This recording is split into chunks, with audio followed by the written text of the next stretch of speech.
Napoleon Bonaparte, ambitious leader, military genius, and self-proclaimed Emperor of France. Born on a small Mediterranean island, he rose to command one of the largest empires Europe had ever seen. But how did one man's ambition change the world? Napoleon was born in 1769 on Corsica, an island recently taken by France. He grew up in a modest family, but his parents had high hopes. By age 9, Napoleon was sent to mainland France to study. A gifted student, he excelled in math and military strategy, though he faced discrimination for being Corsican, a foreigner in France. As a young officer, Napoleon's first real test came during the French Revolution. The monarchy was overthrown and chaos gripped France. Napoleon's skills and confidence helped him rise quickly through the military ranks. His boldness and innovation in battle won over his superiors and caught the attention of the new government. At just 26, Napoleon was given command of the French army in Italy.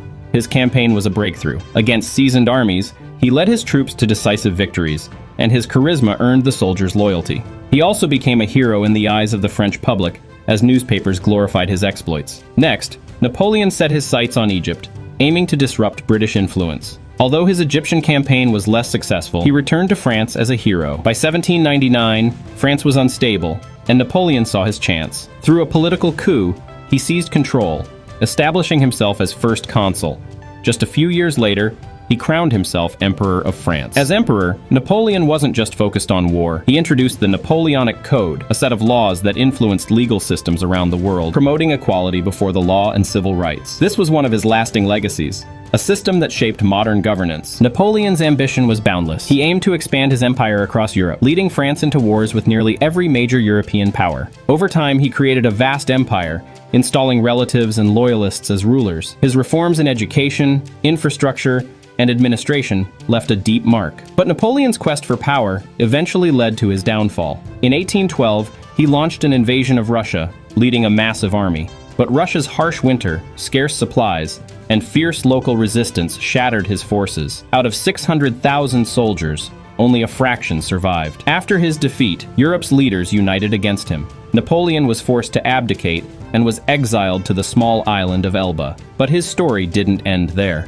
After less than a year, he escaped, returning to France to reclaim power. Thousands of soldiers and citizens rallied to his side, hoping he could restore France's glory. This period, known as the 100 Days, was short-lived. Napoleon's return alarmed Europe, and he faced a coalition of British and Prussian forces at the Battle of Waterloo in 1815.